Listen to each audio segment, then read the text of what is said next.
I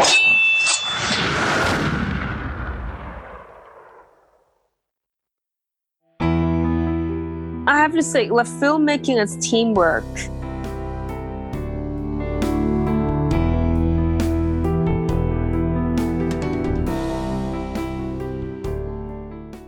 Hello, and thanks for coming by. This is Whistlekick Martial Arts Radio, episode 450. Today, I'm joined by my guest, Miss JuJu Chan.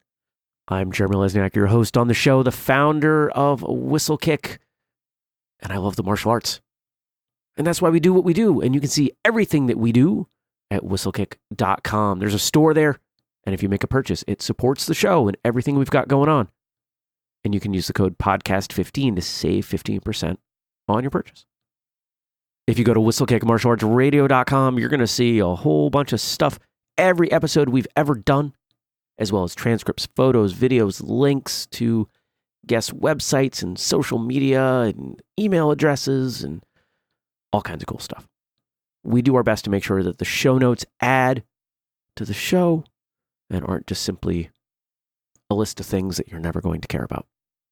So if you find that you're interested in a subject or a guest that we've had on the show, make sure you're checking out those show notes. And while you're there, sign up for the newsletter. We send it out a couple times a month. There's original content. Sometimes there are discounts. And it's a great way to stay up on everything that we've got going on here at Whistlekick. Because, to be honest, there's a lot going on.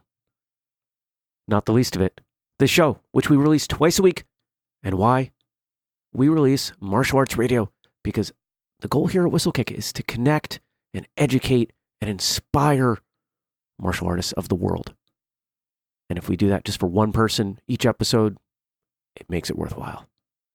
You may have heard of today's guest. In fact, you probably have if you follow martial arts, film, particularly a fairly recent series released on Netflix. That's certainly not the only thing in her filmography. And we get into movies and martial arts and how the two connected for her and oh, so much more. So let's do this. Ms. Chan, welcome to Whistlekick Martial Arts Radio. Hi. Thanks for doing this. Thanks for coming all the way across the world. It's late there, isn't it? It's nighttime. Yeah, it's like 10 p.m. and actually 9, almost 10 here in Thailand. I'm in Thailand right now. Are you traveling for work, for film? Right now I'm in Thailand, taking some meetings and also reading some scripts. So it's, because I just got married. Oh, congratulations. That's awesome. Thank you. Less than a month ago. So yeah, now is like catching up with some work. Did you have a honeymoon? So yeah. Not yet. We're planning to. Hopefully, can do it before the year end. Nice. Well, good luck. We're. I mean, if you're in Thailand for work, I'm sure you end up in other exotic locales. I mean, when most people get married, they think of going to places like Thailand. Where are you hoping to go? Well, we're actually thinking of somewhere in Maldives. Nice. Mm-hmm. Cool. So yeah, finger crossed we have time to do it before next year. When you look at scripts, what is it? Mm-hmm. What is it that you look for? Is there something you look for in particular that makes you say, yes, this project, I want to be involved with this? Yeah, definitely. The character that I'm playing is important. So if the character have a challenging personality, I usually like, some challenging roles. And also the story, if the story is interesting. I do mostly martial arts stuff. So for the martial arts, I tend to be mostly focusing in action and less drama. So, I mean, I don't mind that. But definitely if the story has a strong, drama aspect to it, and then the action is and also makes sense, and there are rooms to create great, choreography and stuff, then I will give priority to those projects. How did you get started? I mean, we've had a number of guests on the show over the years who have ended up in film, and they all seem to have a different path in. And I'm curious what yours is. Well, I started in doing action films after became an actress, actually, because I started in Hong Kong first as a singer, and then I did beauty pageants. I did a lot of stuff, but that was right after I graduated from college, and I know I want to become an actor, but it's hard to get into the get acting roles when you don't know how to start. So, and at that time, like there was like 9 years ago, there weren't that many Asian American roles in films. So it was very hard for me to get some decent roles when I just graduated. So I went back to Hong Kong, and I started in Hong Kong for entertainment first. And I did my first TV series called Lumina. It's a thriller. And after that, I got people in Hong Kong noticing me that I speak English, and I am a young actress with multiple language skills. So I started getting more projects in English-speaking films in Hong Kong. And then I met Anthony Sito, who is my husband.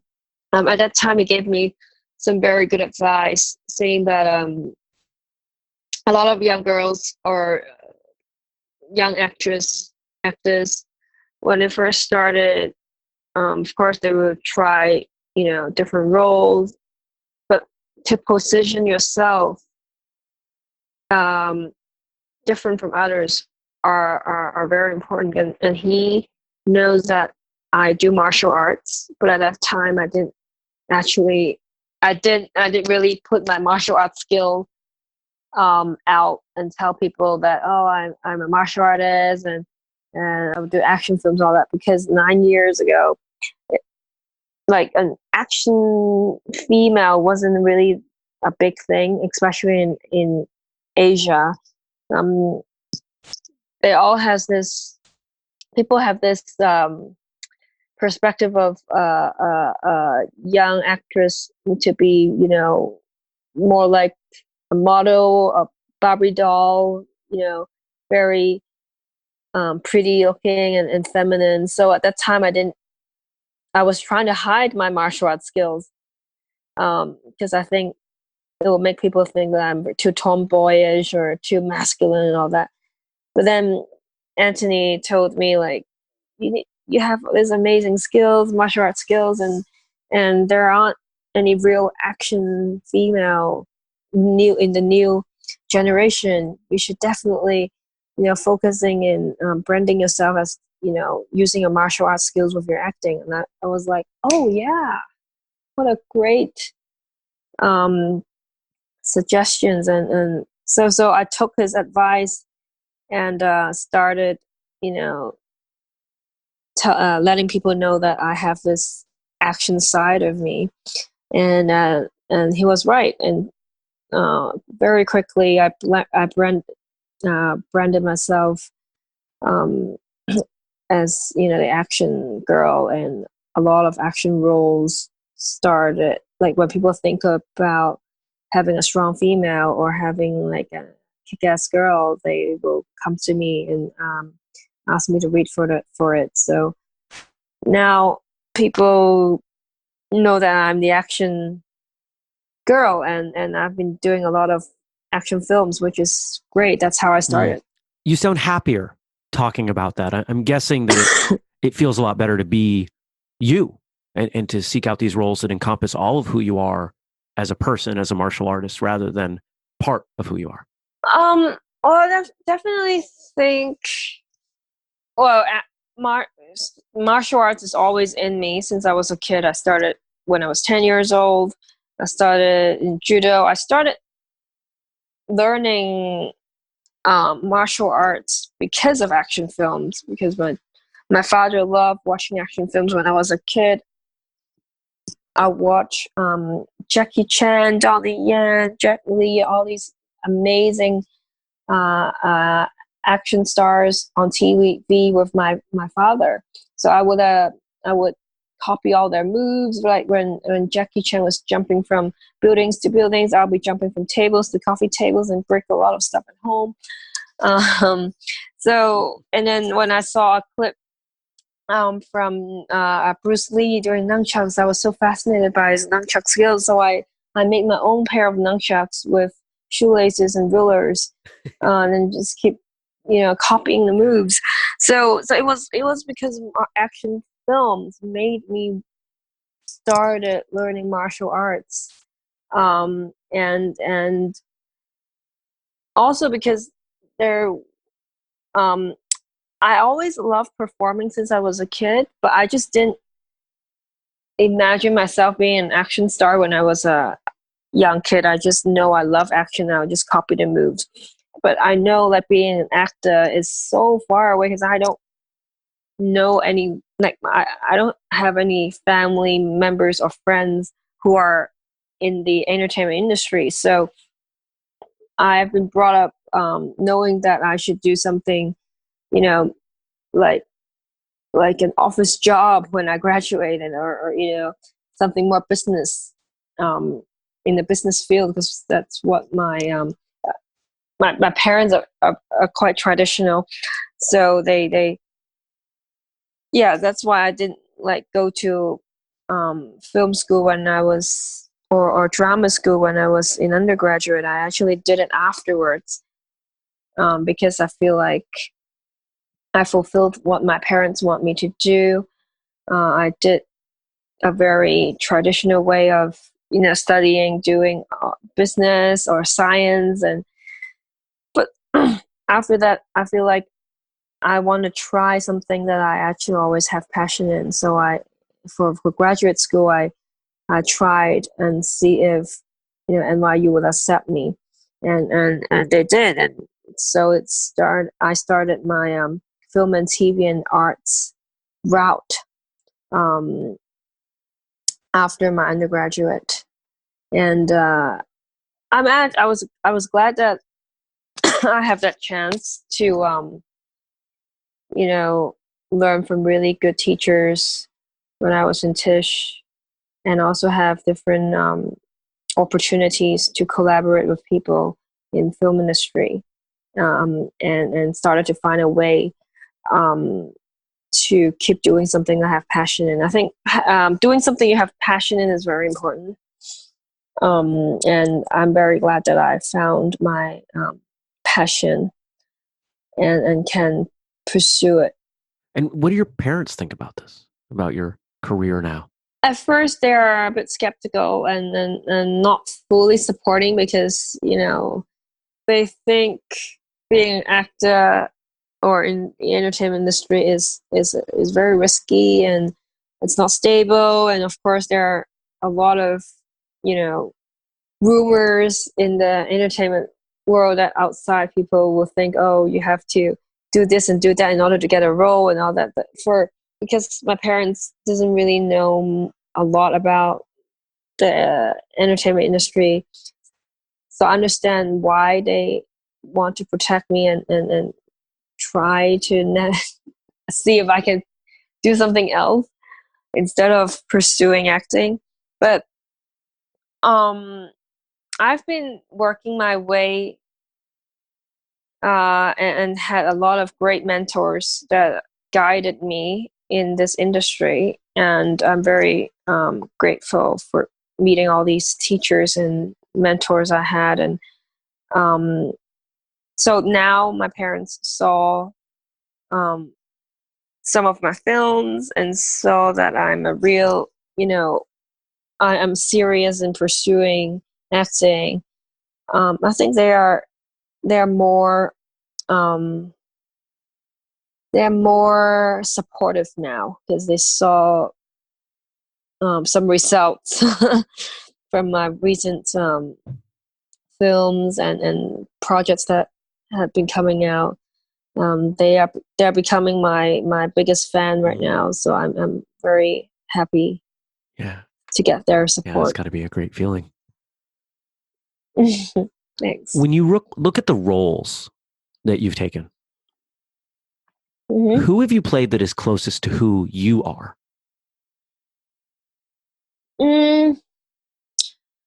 Well, a lot of the roles that I played are very strong, independent female, a warrior. Um, I have to say, like, all of the characters have the strong side, the independent side, are pretty much like me. But every character has its own uniqueness, which are also very different from my personality. Like Zan in Wu Assassins, she is independent. I'm independent. She is very strong. Me too. I'm very strong, mentally and physically.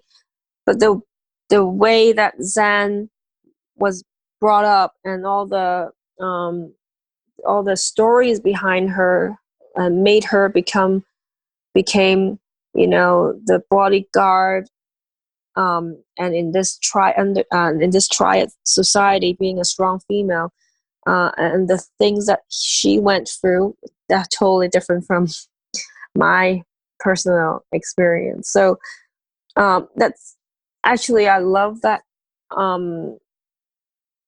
the different roles that I play that have very different personalities or upbringing from my own. Because as an actor, you always want to challenge yourself in playing another character, in being another character.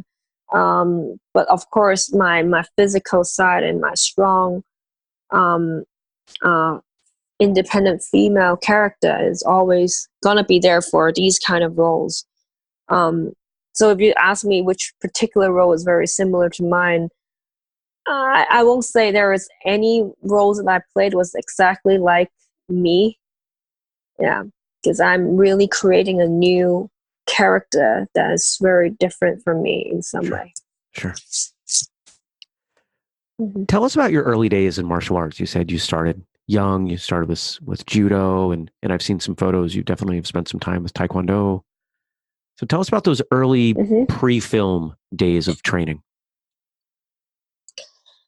I started in judo when I was 10, and then I went on to do karate, Shotokan, and then Chinese Kung Fu as Hongga, Wing Chun. Wing Chun I learned from Master Joseph Zhang.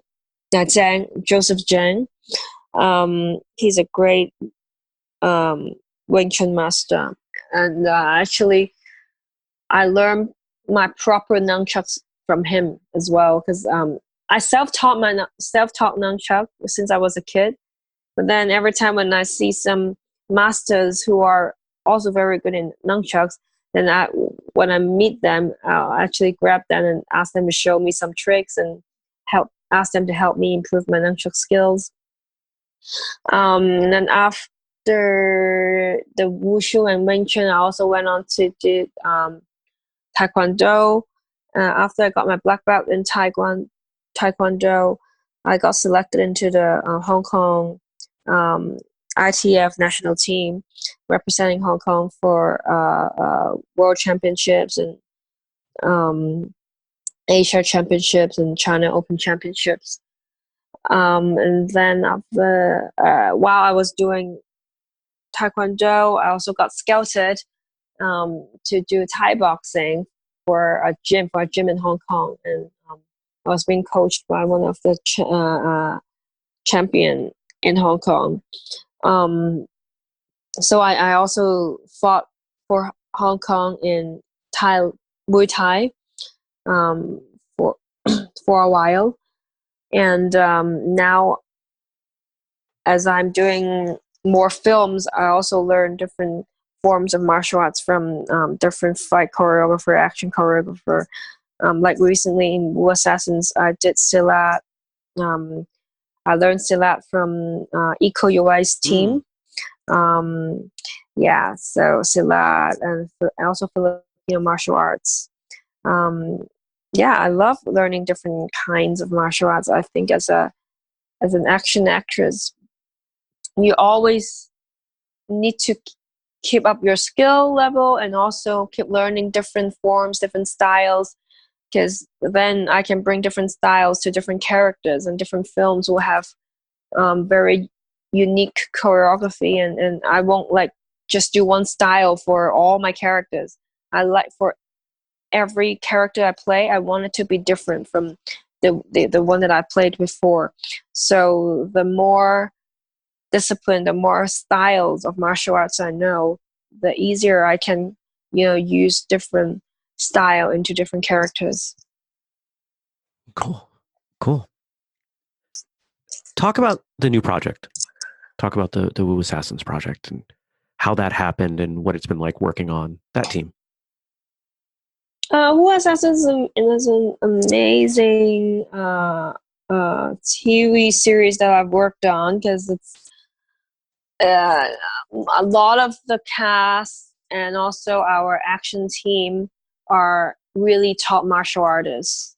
Like Iko Uwais, I've always loved his film The Raid, and it was great to work with him on Wu Assassins and work with his team. That's why when I saw his team, when we first saw each other in the stunt room, I already grabbed them and asked them to teach me like silat or karambit and all these different moves, and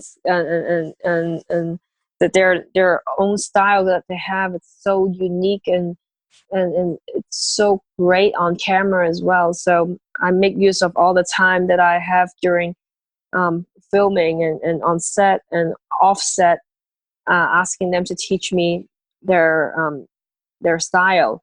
And also we have an amazing action choreographer. His name is Dan Rizzuto. He's a super great martial artist. I love all his choreography. The kitchen fight that he choreographed for me, it's amazing. I got a lot of fans saying that that's their favorite scene, and one of the best fight scenes that I've seen. And I'm very, very happy to be able to perform that with the team. And there are also a lot of amazing choreography that Dan Rizzuto choreographed for our casts in the show. Like Louis Tan is also a great martial artist. He's more in Muay Thai and boxing, and he's super fit, and his moves are very fluid, and it was great watching him with the team do all the choreography as well. So we have a great action team for Wu Assassins, and yeah, I hope all of you can tell me how you think after you watch Wu Assassins. Yeah, I've spent some time watching it. It's unique. There's something really different, really special about what you've all put together there. Was that apparent when you started with it, or was it only, I don't know what it's like being on set. I don't know what it's like as an actor, as a choreographer, handling all that. Do you know in the process if you've got something that's going to work, or is it only later when you watch it? Well, I have to say, filmmaking is teamwork. You can do an amazing choreography and sequence, but if the cameraman didn't capture it correctly and the editor didn't edit it correctly, or the sound effects is not there, then it would be different from what you initially thought it would be. So I'm glad that we have a great team here on Wu Assassins, and what we envisioned before we shot the action scene and what it came out is actually pretty close. So the whole team did a great job, from camera capturing the moves to editing to us performing. Everything came together really well, and actually we're super, super happy with the action scenes that we've done for the show. And hopefully, finger crossed, we will work together again very soon. Fingers crossed for sure. I told you before we started that the show is really heavy on stories and telling stories. Mm-hmm. If I asked you for your favorite story from we'll say anything involving martial arts. It could be on set. It could be training. It could be anything. What would that story be? What would you tell the audience?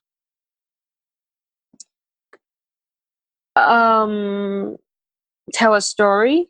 Yeah, your favorite martial arts story from your time as a martial artist. Whatever that means to you. um, um, I don't know if it's my favorite or not, but on top of my head, I can think of Sure. one when I was shooting Crouching Tiger, Hidden Dragon, Sword of Destiny. Yeah, I have my one of the fight we need to use a sword to fight, and me and the other performer was shooting it. We shot actually a lot of takes and was pretty good.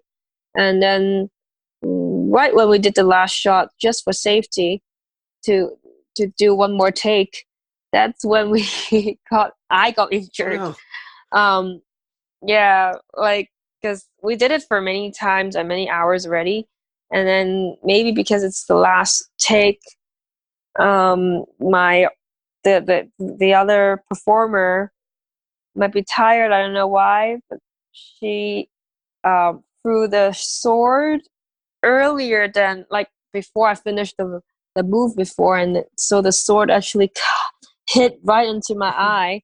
And at that time, I thought I was gonna go blind because it was so painful. It was a really heavy sword goes straight into my eye.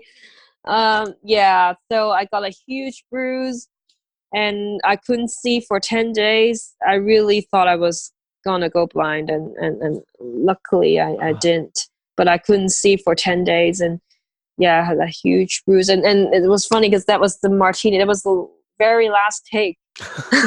We had great takes before. It's always like that, the last take, and then something happened. And then that was actually also the last take and scene for me. So and then 2 days after we have this rap party, and a lot of people thought I wouldn't show up because I have my eye injured. Yeah, but I made an eye patch, a very cute butterfly, red butterfly shaped eye patch, and put it covering my do you right have a eye. photo of that? I would love Yeah, to see that. I do. If you could send that over, So I want to yeah, put that in the show notes. That would be awesome. okay. But of course, you got your vision back. Yeah. What was it? Go ahead. I don't know why every time is always my right eye that got injured. I got cut a few times on my right eyes too. So yeah, people wouldn't notice that my right eye is a little smaller than my left. I guess it's because of all the injury and the impact like I had throughout all the years on the same eye. Well, it's a good thing that you haven't gone half blind, because that would make depth hard, and that would make Yeah, doing choreography more challenging, I'm sure. yeah. Well, there's always a risk doing action films and stunts, and like there's always a risk. That's why it's important to be safe. Safety is so important. Like also when you are tired or your opponent is tired, and you see something's not right, then better to stop it than keep going, because as always, if you keep going and going and going and not adjusting something or just take a break, then injuries might happen. Absolutely. What was it like working on that second Crouching Tiger film? I mean, were you a fan of the first one? The first one is my favorite martial arts movie of all time. Oh yeah, the first one is my favorite action films too. Crouching Tiger and Dragon, it's more wushu style. It's more Chinese old form of martial arts where there are a lot of wire works, flying and doing swords, and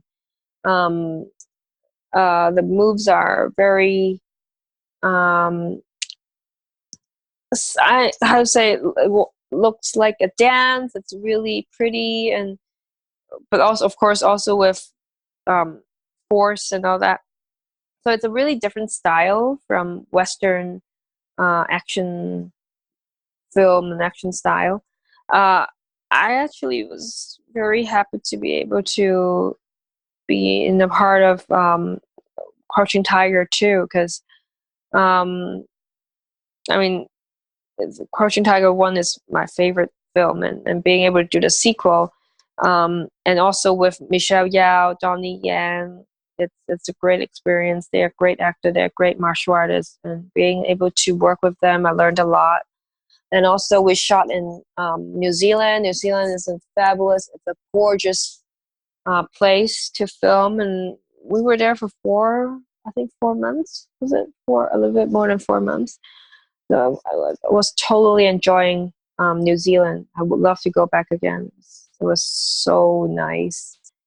People are so kind and friendly as well. And shooting there is an enjoyment. That's great. That's great. I can only imagine what it would be like, getting to step in and work on the sequel to your favorite film. It would probably be, I'm not an actor, so there's far less likelihood I'll ever get to work on anything like that. But the idea of working with heroes like Donnie Yen, like Michelle Yeoh, just mind blowing. Yeah, oh yeah. So because I watched them when I was a little kid, and their films inspired me to become martial artist. So being able to work with them when I grew up, it's like a dream come true. So yeah, that's great. Outside of acting, outside of martial arts, what do you do? Do you have time for hobbies? Do you have hobbies? Oh yeah. Well, my hobbies are very much martial arts related. But besides the martial arts, I also love cooking. I love to cook. So I cook a lot. I host parties a lot at my home. And also love watching movies and also traveling. So these are definitely what I usually do when I'm not working on a film project. I will usually be traveling to different places and also watching movies, TV series, and also cooking. Nice. Now, in past episodes, I'll often ask someone, if you could train with anyone, anywhere in the world, anywhere in time, who would that be? But lately, when we've had actors on the show, I've changed that up a little bit. If you could construct your dream film, you get to pick the script, you get to pick the director, the choreographer, the other actors involved, the genre. What would that dream movie look like for you? Will be an action musical. Because I love musical a lot. And musical I was a singer before, so I love to sing, dance. I did my dance minor when I was in undergraduate. So acting, acting, singing, dancing, and being able to do martial arts as well. So if it all comes together in one project, that will be an action musical. I would love to do an action musical. Yeah, with all my heroes and idols that I've loved since I was a kid, like Michelle Yao, Donnie Yen, Jackie Chan, The Rock. So if we can all do a action musical, that would be awesome. You've got me hooked. I would be in line to watch that. that would be quite the film. Action musical. I don't know that I've seen an action musical. The closest I can think of is some Bollywood film. Yeah, it was Bollywood films has a lot of dancing and action in it. But yeah, like a mainstream a Hollywood movie, I don't think I've seen an action musical before, and I really want to do it. Well, maybe it'll happen, because from my understanding, the influence that Bollywood's having culturally on film globally is growing, right? Yeah, They're doing some pretty major I would love to projects. work in a. Yeah, I would love to work on a Bollywood film too. I mean, it's so fun. All the Bollywood films I've seen, it's quite fun. Yeah, quite fun to watch. Nice. If I had to pin you down for a favorite actor, martial arts or otherwise, would you be able to do that? There are so many great Yeah. actors. It changes all the time for me. Who is on the number one list? Right now, if you ask me, I always love Meryl Streep. I think she is amazing. Meryl Streep is definitely always on top of my list, and Anne Hathaway. Um, um, oh my God, there's so many. uh, that's Yeah, it that's for okay. now. That's okay. It's There are so many that it's so I'm hard for me sure. to just name it on top of my head. But there are so many great actors that I actually want to work with. Let's look into the future. We've talked about what's going on now. We've talked about your past. Let's talk about what's coming up. Projects or training, or you traveling. When you look out over the next 5 to 10 years, what are you hoping to accomplish? I would love to really do a action musical. But besides that, definitely I would love to work on a Marvel or DC superhero project. That's something I would love to be able to get involved in. And also, I have my own script that my husband and I kind of developing right now. So that if we can get that going, that will definitely be one of our goals in the upcoming years. Can you tell us anything about that Um, script? it's full on action because my husband is also an action person. Okay. He's a action movie director, and he was used to be a stuntman when he was young. Now he's a director. So we have worked together for a few projects many years ago. So in the past 3 years we haven't worked together. I would love to work with him again, and hopefully on our projects. So yeah. Now, if people want to find you online, stay in touch, see what you've got coming, how would they do that? Social media, website, stuff like that. Yeah, my Instagram is JuJu Chan HK, JuJuChan HK, and my Twitter is JuJu_Chan. So it's JuJu_CHAN.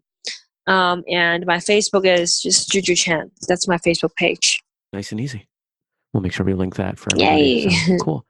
Well, cool. I really appreciate you coming on today. Thank you so much for your time. And one more thing before we head out the door. What parting words would you give to the listeners today? Follow your heart and your dreams will come true. If you're a longtime listener, you know I am absolutely fascinated at the ways that people take their passion for martial arts and turn it into a career. Not the least of which is acting. I'd be lying if I said I didn't dream of maybe one day being an extra in a martial arts film. So I always appreciate stories that our actor friends, our actor guests tell us when they come on the show. Even better when they talk about the why and who they are and the emotions that go with it. I had a good time talking with Ms. Chan. So thank you very much for coming on the show, and thank you to all of you for listening.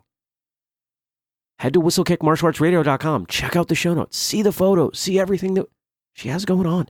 There's a lot there. Once you're done with that, maybe you check out another episode or two. Maybe you sign up for the newsletter. Go to whistlekick.com. Check out everything else that we're doing.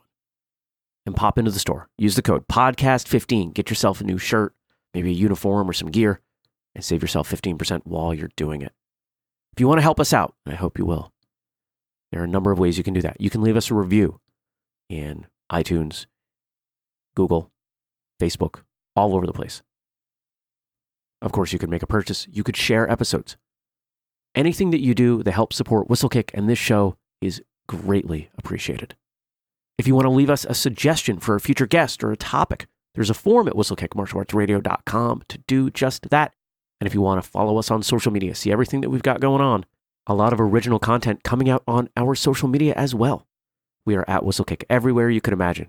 And if you want to email me, you can do so. Jeremy at whistlekick.com. I read and reply to every email I get.